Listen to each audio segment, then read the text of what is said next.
அனைவருக்கும் வணக்கம். உலகெங்கிலும் வாழ்ந்து கொண்டிருக்கக்கூடிய எனது அருமை தமிழ் மக்களுக்கு தமிழ் புத்தாண்டு வாழ்த்துக்களை தெரிவித்துக் கொள்கிறேன். என்னுடைய பேர் ஜெகன் ராயன். என்னுடைய முதல் படம் ரூம்பாய். இந்த படத்தை பார்க்க வந்திருக்கிற பத்திரிகை துறை நண்பர்கள் உங்கள் அனைவருக்கும் என்னுடைய நன்றியை தெரிவிச்சுக்கிறேன். இந்த படம் நிச்சயமாக மக்களுக்கு ஒரு செய்தியை சொல்லணும்னு நான் நம்புகிறேன். இன்றைக்கி நடந்துக்கிட்டு இருக்கிற ஒரு கதையை தான் நான் திரைப்படமாக ஒரு திரைக்கதை எழுதி நான் எடுத்திருக்கேன். நிச்சயமாக அந்த திரைப்படம் மூலமாக மக்களாகிய எல்லாரும் ஒரு அலர்ட்டாக இருப்பாங்கன்னு நான் நம்புகிறேன். இந்த ரூம்பாய் திரைப்படத்தை மக்கள் எல்லாருமே தேட்டருக்கு பார்த்து எங்களுக்கு ஆதரவு தெரிவிக்கணும்னு நான் தெரிவிச்சுக்கிறேன். மிகுந்த சிரமத்துக்கு இடையில் நாங்கள் இந்த திரைப்படத்தை ரிலீஸ் பண்ணுறோம். எங்களுக்கு ஒரு குறைஞ்சபட்சம் ஒரு 100 தேட்டர் தான் எங்களுக்கு கிடச்சிருக்கு. மக்களாகிய நீங்கள் எல்லாருமே இந்த திரைப்படத்தை தேட்டருக்கு போய் பார்த்து எங்களுக்கு எல்லாருக்குமே. வேலன் சகாதேவன், இந்த படத்தோட மியூசிக் டைரக்டரு. இந்த படம் எல்லாம் பார்த்துருப்பீங்க. ரொம்ப மூவியோட அந்த ஸ்கில்ஸ் ஆகட்டும், ஆக்டிங் ஆகட்டும், அதேமாரி மியூசிக்கோட ரீரெக்கார்டிங் அண்ட் சாங்ஸு எல்லாமே ரொம்ப என்ஜாய் பண்ணி ரொம்ப ஹாப்பியாக பண்ணியிருக்கோம். கம்மிங் ஏப்ரல் 17 இந்த படம் தேட்டருக்கு வர இருக்குது. ஸோ பொதுமக்கள், நண்பர்கள், பத்திரிகை நண்பர்கள், உலகமெங்கும் இருக்கும் அனைத்து நண்பர்களும் இந்த படத்தை நல்லபடியாக கொண்டாடணும்னு கேட்டுக்கிறேன். ரொம்ப நன்றி. அனைவருக்கும் வணக்கம். என்னுடைய பேர் பிர்லா போஸ். ரூம்பாய் படம் எங்கள் இயக்குனர் முதல் படம், தயாரிப்பாளர் முதல் படம், நிகில் கொஞ்சம் ஹீரோ. நிகிலுக்கு இது முதல் படம். இப்போ பார்த்தீங்கன்னா நம்ம தமிழ் மொழி தோன்றி ஆராய்ச்சியாளர்கள் சொல்லியிருக்காங்க 3500 ஆண்டுகள் ஆயிடுச்சு அப்படின்னு சொல்லி. பட் நம்ம முன்னோர்கள் ஒரு மனுஷன் எப்படி வாழணும், ஒரு வாழ்வியல் முறையை சொல்லி கொடுத்துருக்காங்க. சினிமான்றது ஒரு என்டர்டைன்மெண்ட் தான். ரூம்பாய் மூவி எனக்கு அது ஒரு பொழுதுபோக்கா பார்த்துட்டு வெளியே வர தோணலை. ஏன்னா கதாநாயகன் என்ன அவன் தப்பு செஞ்சான், ஏன் அவன் இந்த அளவு பாதிக்கப்படணும் இந்த படத்துல. நான் ரியல் லைஃபா தான் இதை எடுத்துக்கிட்டேன். இப்போ சமீபத்துல பாத்தீங்கன்னா நான் ஒரு மாலுக்கு போயிருந்தேன் துணி எடுக்கிறதுக்காக. ஒரு பையன் ஓடி சார் இங்க வாங்க, இந்த டிசைன் நல்லா இருக்கு பாருங்க அப்படின்னா, இவ்வளவு அக்கறை எடுத்து சொல்றானே, ஏடா தம்பி நீ படிச்சுட்டு இருக்க அப்படின்னு சொல்லி கேட்டேன். பிஏ எக்கனாமிக்ஸ் பண்ணிட்டு இருக்கேன் அப்படின்ற மாதிரி சொன்னா. என்ன படிச்சுட்டு இருக்கேன்ற, இங்க வேலையா இருக்க? ஆமா, நான் பார்ட் டைம் ஜாப் பார்த்துட்டு போய் படிக்கிறேன். ஏன் அப்பான்னா, அப்பா ட்ரங்க் அடிக்ட், சரியா காசு கொடுக்கறதுனால இந்த வேலையை நான் செஞ்சுட்டு இருக்கேன். இந்த மாதிரி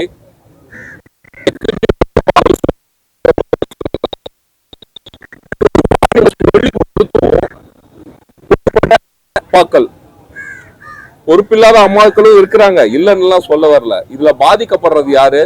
குழந்தைங்க தான். இதுக்கு என்ன ஸ்டெப் எடுக்கணும்? ஏன் இந்த அலட்சிய தன்மை? இப்போ கல்யாணம் பண்ணிக்கிறாங்க அப்படின்னு சொல்லும் போது இப்போ எவ்வளவுக்கோ நம்ம பரீட்சைகள் வைக்கிறோம். இப்போ எல்லாம் பாத்தீங்கன்னா ப்ரீகேஜி ஸ்கூலுக்கெல்லாம் பசங்களை அனுப்புறீங்க இல்லையா? கண்டிப்பா அந்த அம்மாக்களுக்கும் தெரியும், அப்பாக்களுக்கும் தெரியும். என்ன பண்ணுவாங்கன்னா ஒரு எக்ஸ்ட்ரா ஒரு செட்டு வச்சு அனுப்புவாங்க.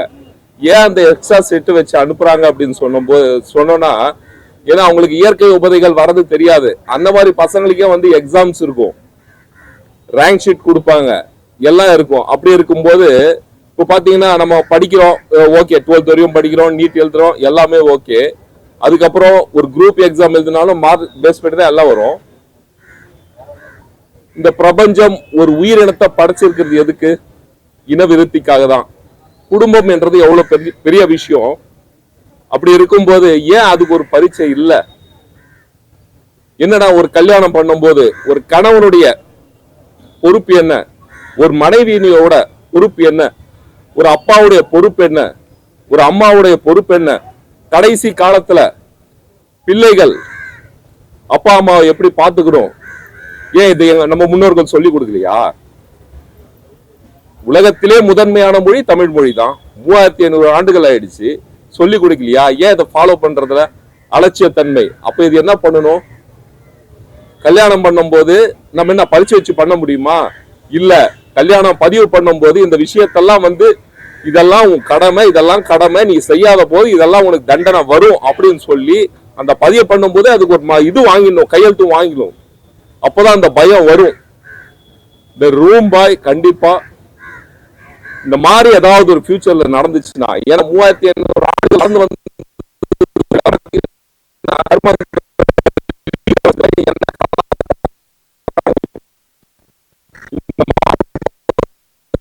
வெற்றியா இருக்கும்னு நான் நினைக்கிறேன்.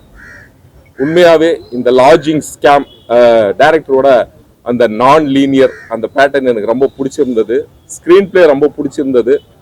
மியூசிக் டைரக்டரோட மியூசிக்கா இருக்கட்டும், நிறைய நெகட்டிவ் ஷாட்ஸ் பண்ணியிருந்தாங்க. குறிப்பா பிரபாகரன் சொல்லலாம், அவருடைய எஃபெக்ட் ரொம்ப பெரிய எஃபெக்ட். அப்புறம் அருண் ராஜா, அப்புறம் நம்ம சிட்டி சாரு, கேமரா ஒர்க்கு எல்லாம் ரொம்ப நல்லா இருக்கு. இது ஃப்ரெஷ் ப்ரொடியூசர். கண்டிப்பா இந்த படம் வெற்றி பெற்றால் அவர் அடுத்த படம் பண்ணுவாரு. இந்த படத்துல இருக்கிற எல்லாருக்கும் லைஃப் கிடைக்கும். இதை மீடியாக்கள் நான் இதுக்கு முன்னாடி சொன்ன விஷயத்தையும் இந்த விஷயத்தையும் கொண்டு போய் சேர்க்கணும்னு சொல்லி கேட்டுக்கிறேன். இங்கே வந்திருக்க பத்திரிகையாளர்கள் உங்களுக்கு ரொம்ப தேங்க்ஸ். ஸோ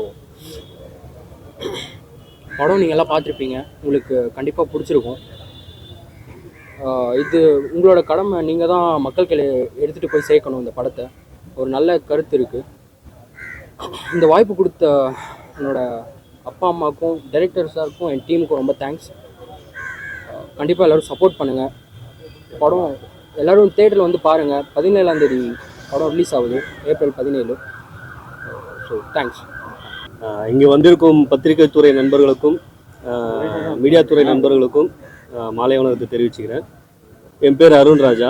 இந்த ரூம் பாய் படத்தில் நான் மெயின் வில்லனாக பண்ணியிருக்கேன். இந்த வாய்ப்பு கொடுத்த எங்கள் டைரக்டர் சாருக்கும் ப்ரொடியூசர் சாருக்கும் தீனா மாஸ்டருக்கும் நான் நன்றி தெரிவிச்சுக்கிறேன். இந்த படத்தை கண்டிப்பாக எல்லாரும் போய் தேட்டரில் போய் பார்க்கணுன்னு நான் கேட்டுக்கிறேன். நீங்கள் சொல்கிற அந்த வார்த்தையால் தான் நாங்களும் சரி, படமும் சரி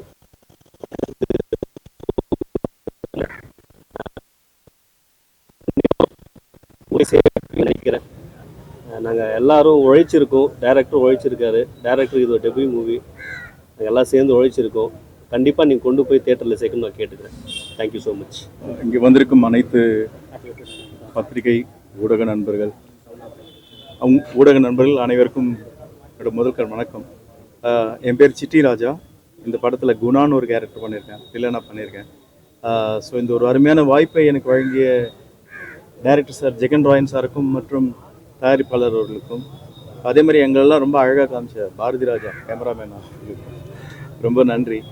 இந்த படம் ஜெயிக்குதுன்னா அது உங்களால் தான் சார். நீங்கள் எல்லாம் படத்தை கொண்டு போய் தயவுசெய்து சேர்த்துருங்க. பிகாஸ் நீங்கள் தான் எங்களுக்கு எல்லாமே பக்கபலமாக இருந்து ஒரு நல்ல படம், ஒரு ஜெயிக்கிற படம் இது. நான் டெஃபினட்டாக சொல்கிறேன், இது ஜெயிக்கிற படம்.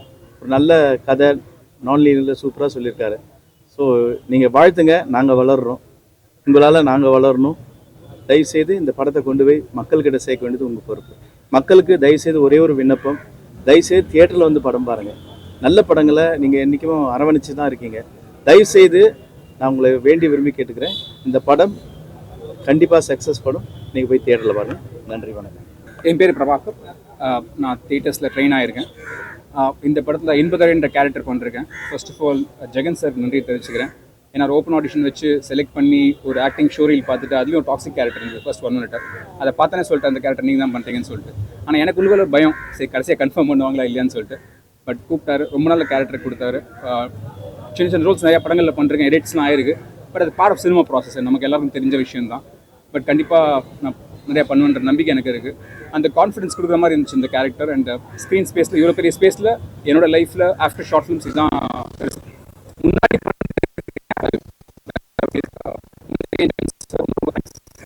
இந்த ஷார்ட் ஃபிலிம் எடுத்து சார் மைண்டில் இவர் பண்ண அமிர்த் அந்த ஷார்ட் ஃபிலிம் டைரக்டருக்கும் நன்றி தெரிவிச்சுக்கிறேன். Thank you so much. பத்திரிகை துறை நண்பர்களுக்கு அனைவருக்கும் மாலை வணக்கம். இனிய தமிழ் புத்தாண்டு நல்வாழ்த்துக்கள். ரூம் பாய் அப்படின்ற ஒரு திரைப்படம் ரொம்ப சந்தோஷமாக இருக்குது. என்னென்னா எங்கள் எல்லாருடைய ஒரு புது முயற்சி, முதல் முயற்சின்னு சொல்லலாம்.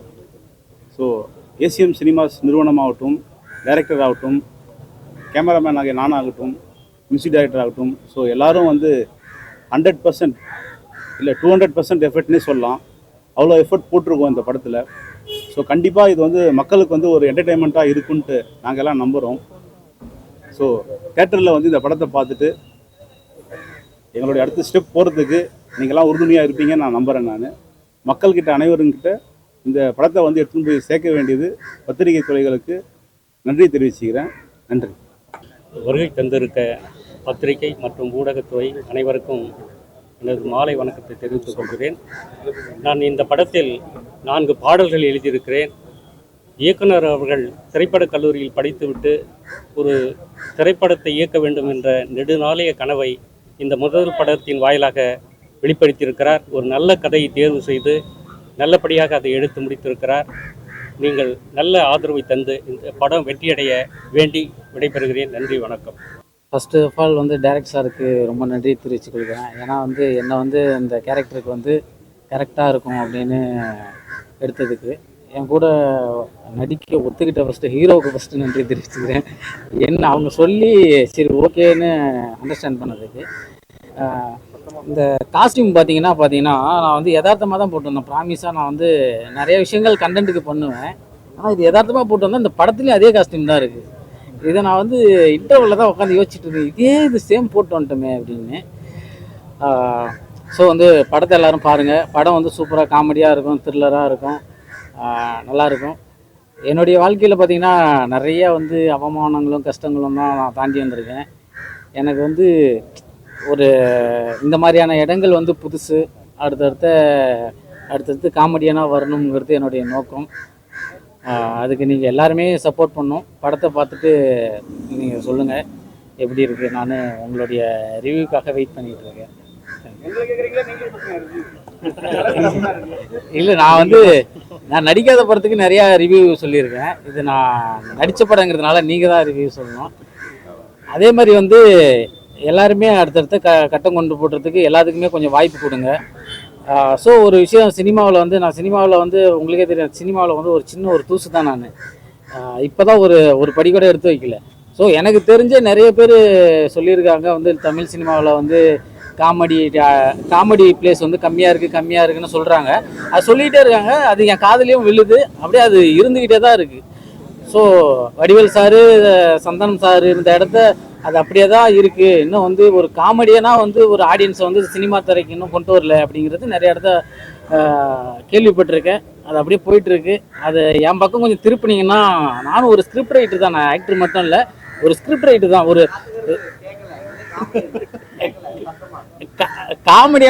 காமெடியனாக வரணும்னு என்னுடைய விருப்பம். அதாவது இப்போ நான் ஆக்டர் மட்டும் இல்லை, ஸ்கிரிப்ட் ரைட்டர்னு உங்களுக்கு தெரியும். ஸோ வந்து எனக்கு ஒரு வாய்ப்பு எல்லாருமே கொடுத்தாங்கன்னா நான் அடுத்த கட்டத்துக்கு கொஞ்சம் கரெக்டாக அதை வந்து கேட்ச் பண்ணிப்பேன். ஒரு சான்ஸ் நிறைய பேர் ஒரே ஒரு ரூபாய் கொடுங்க அப்படிங்கிற மாதிரி. ரொம்ப நன்றி. அனைவருக்கும் இனிய தமிழ் புத்தாண்டு நல்வாழ்த்துக்கள். இந்த படத்தில் பார்த்தீங்கன்னா இனியா கேரக்டர் நான் பண்ணியிருக்கேன்.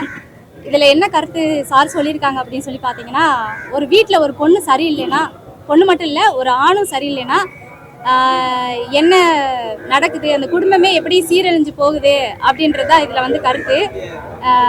இந்த கேரக்டர் கொடுத்த சாருக்கு, டைரக்டர் சாருக்கு முதல்ல தேங்க்ஸ் சார். ஓகே, எல்லாத்துக்கும் இனிய தமிழ் புத்தாண்டு நல்வாழ்த்துக்கள். நன்றி. எல்லாருக்கும் வணக்கம். என்னுடைய பெயர் வேதா செல்வம். நான் வந்து இதில் ஒரு கேரக்டர் பண்ணியிருக்கேன்.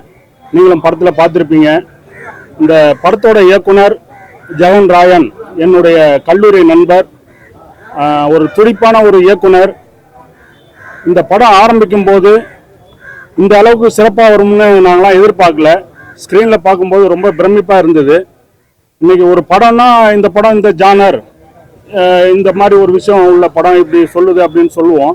ஆனால் இந்த படத்தில் ரசிகர்களுக்கு, எல்லா விதமான ரசிகர்களுக்கும், ஒருத்தர் வந்து ஹாரர் பிடிக்கும், ஒருத்தர் வந்து லவ் ஸ்டோரி பிடிக்கும், ஒருத்தருக்கு ஆக்ஷன் பிடிக்கும், இப்படி எல்லாருக்குமே எல்லா ஆடியன்ஸுமே அட்ராக்ட் பண்ணுறது மாதிரியான ஒரு ஸ்கிரிப்டை வந்து டைரக்டர் ஜெகன் இதில் பண்ணியிருக்காரு. ரொம்ப சிறப்பாக வந்திருக்கு. இதில் வந்து நிகில் புதுமுகமாக அறிமுகமாக இருக்கிறாரு. ரொம்ப அற்புதமாக பண்ணியிருக்கிறாரு. ஃபைட்டு, சாங்கு எல்லாமே நல்லா பண்ணியிருக்காரு. ஒரு சிறந்த படமாக ஒரு குறுகிய காலத்தில் இந்த மாதிரி ஒரு சின்ன படங்கள் நிறையா எடுக்கிறாங்க. புது படங்கள் புது இயக்குனர்கள் வராங்க. ஆனால் இவ்வளோ கரெக்டாக சொன்ன டயத்தில் எடுத்து சொன்ன டயத்தில் ரிலீஸ் பண்ணக்கூடிய படமாக இது சிறப்பாக வந்திருக்கு. இது வந்து ரொம்ப வரவேற்கணும். நம்ம இதில் பத்திரிகையாளர்கள் ஊடக நண்பர்கள் எல்லாருமே இந்த படத்தை ஆதரிக்கணும். நீங்கள் படத்தை பார்த்துருப்பீங்க. நல்ல song, music director Velan Sahadevan,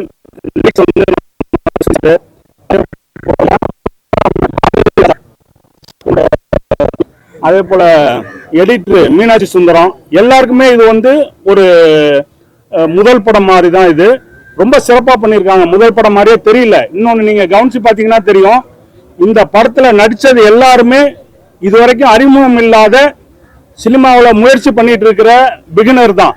ஆனால் இதில் ஒரு ஷாட்டில் கூட இவர் நடிக்க தெரியாமல் இல்லை, இவர் பிகினராக இருக்காரு அப்படின்ற எந்த தயக்கமும் இல்லாமல் ஒரு 50 படம் 100 படம் நடித்த நடிகர் போல தான் எல்லாருமே பண்ணியிருக்காங்க. அதே போல் மியூசிக்லேருந்து எல்லாமே சிறப்பாக வந்திருக்கு. இந்த படம் முக்கியமான கருத்தையும் சொல்லுது. இவ்வளோ ஒரு இன்ட்ரெஸ்டிங்கான படத்தை பண்ணதோடு இல்லாமல் ஒரு முக்கியமான கருத்தையும் டைரக்டர் சொல்லியிருக்காரு.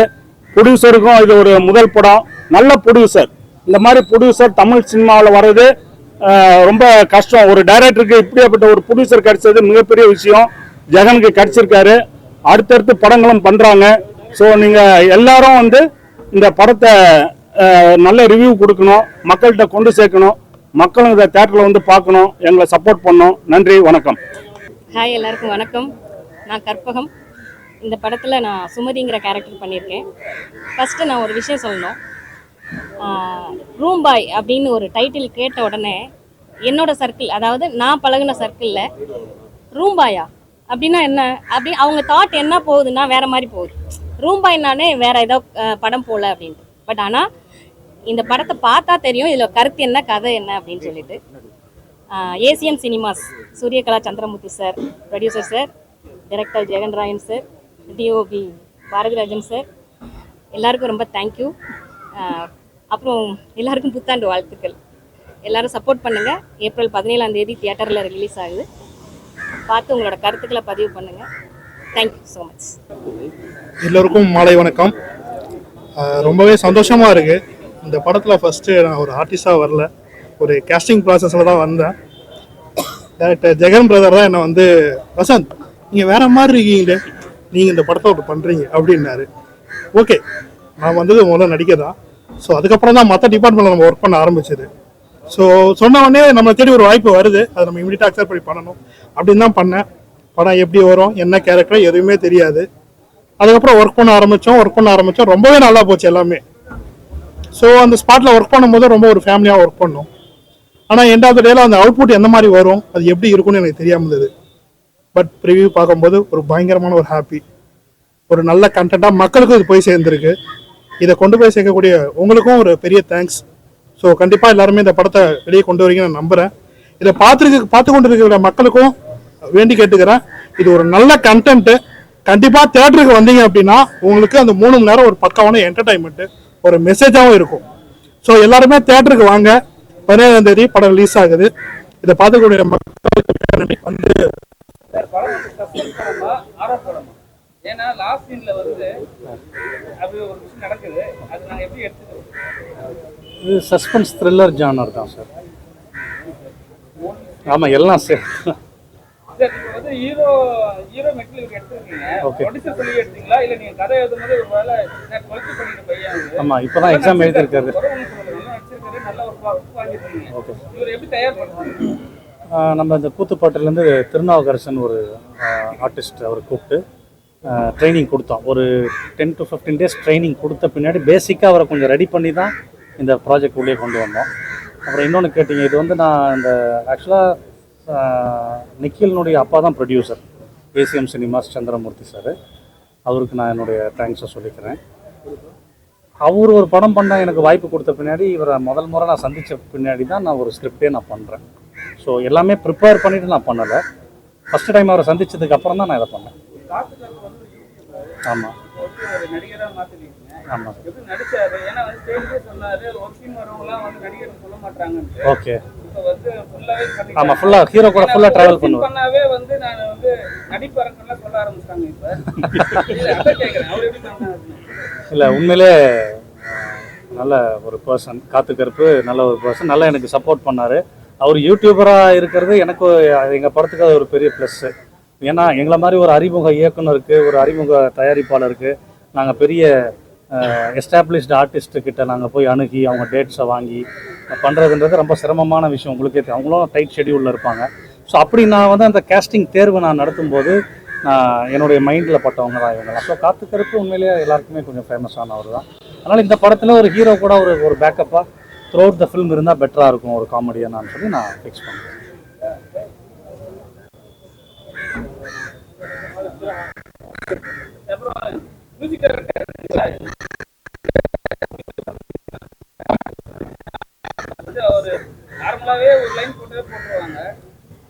இல்ல அதனால தான் அவர் சொல்லிட்டாங்க, சீன்லயே சொல்லிட்டாரு ராஜா சார் கோச்சிக்கு போறாருன்னு ஹீரோ சொல்லி. இல்லை சார், ஆக்சுவலா இல்லை சார், இது ஆக்சுவலா நான் வந்து ராஜா சார்னுடைய தீவிரமான ஃபேன். நான் சொல்லிடுறேன், நான் ராஜா சார்னுடைய தீவிரமான ஃபேன். ஒரு நாளைக்கு 1 மணி நேரம் கிட்டத்தட்ட அவரோட பாட்டு கேட்காம நான் வெளியே போறது கிடையாது. அதனால அவர் எங்களை மன்னிச்சு விட்டுருவாருன்னு ஒரு நம்பிக்கை இருக்கு சார். இது as a music sir, sir ஒரு மியூசிக் டைரக்டர் நான் சொல்றது, இது வந்து படத்துக்கு இது வந்து ஆக்சுவலியா சாங்லயோ இல்லை வந்து ரீ ரெக்கார்டிங்லயோ யூஸ் பண்ணல சார். இது படத்துக்கு சவுண்ட் எஃபெக்ட்ஸ் தான். இது சவுண்ட் எஃபெக்ட்ஸ்லாம் யூஸ் பண்ணியிருக்கோம். அதனால அது ஒரு ப்ராப்ளமா இருக்கா சார்? எப்படி எடுத்தாலும் ராஜா சார் எங்களை மன்னிச்சிருவார் நம்பிக்கை இருக்கு. ஆமா, தமிழ் சினிமாவே கலத்தொடர்புல போயிட்டு இருக்கு. கலத்தொடர்பு சரிங்களா? ஆனா இந்த படத்தை பாத்தீங்கன்னா ஃபுல்லாவே கலத்தொடர்பு தான். அதனால நிறைய பேர் இறக்குறாங்க, சாவடிக்கிறீங்க. எந்த விதத்துல சரி போடும்? ஏன்னா வந்து இப்போ நீங்க பாத்தீங்கன்னா யூடியூப் எடுத்து பாத்தீங்கன்னா சரி, இன்ஸ்டா எடுத்து பாத்தீங்கன்னா சரி, எல்லா இடத்துலயுமே வந்து கலத்தொடர்பு யூடியூப்லயே போடுறாங்க, இன்ஸ்டாலையும் போடுறாங்க. அதுக்காக தான் மென்ஷன் பண்ணுவீங்களா அந்த படத்தை? இல்லை அந்த மாதிரி நோக்கம்லாம் இல்லை சார். இது வந்து ஒரு கதையாக நான் பார்க்குறேன் சார். ஒரு நம்ம என்னைக்கு நம்ம பேப்பரை திறந்தாலே வந்து அந்த ஒரு பர்டிகுலர் கண்டென்ட்னால நிறைய உயிரிழப்புகள், அதனால் பாதிக்கப்படுற குடும்பங்கள், இதெல்லாம் பார்க்கும்போது என்னை அறியாமையே ஒரு ஃபீல் வரும். ஸோ இதுக்கு வந்து நம்ம ஒரு ஒரு ஒரு திரைக்கதை அமைச்சு ஒரு என்கேஜாக ஒரு கண்டென்ட்டை சொல்லணும்னு நான் பண்ணிடுறேன். ஐயா சொல்லுங்க. ஐயோ சார், இல்லை சார், ஜனநாயகன் இல்ல. ஆமா ஆமா, இல்ல ஆக்சுவலா ஒரு குடும்பமா போய் ஒரு தியேட்டர்ல படம் பாக்குறாங்க 2 குடும்பமும். அந்த டைம்ல நாங்க வந்து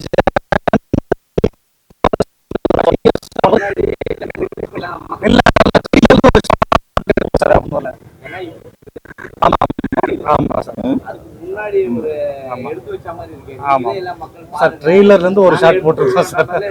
ஒரு ட்ரெய்லர்ல இருந்து ஒரு ஷாட் போட்டிருக்கோம் சார். அதாவது இல்ல கரெக்டா எடுத்து கொடுத்துட்டீங்க சார். அது இல்ல நிச்சயமா விஜய் அவரை கண்டிப்பா எனக்கு பிடிக்கும். ரூம்பாய் திரைப்படத்தினுடைய சார்பாக நான் வந்து கண்டனத்தை தெரிவிச்சுக்கிறேன். ஜனநாயகன் திரைப்படம் வந்து உண்மையிலேயே எல்லாருக்குமே வந்து ஒரு பெரிய எதிர்பார்ப்பாக இருந்துச்சு. அந்த எதிர்பார்ப்பு வந்து சுக்குநூறாக போயிடுச்சு இன்னைக்கு. இதை பண்ணவங்க கண்டிப்பாக வந்து அவங்கள வந்து கடவுள் நிச்சயமாக வந்து தண்டிப்பாங்க. லீகலாகவும் அவங்களுக்கு வந்து கடுமையான தண்டனையை கொடுக்கணும்னு நான் வந்து பத்திரிகை நண்பர்கள் உங்ககிட்ட நான் தெரிவிச்சுக்கிறேன்.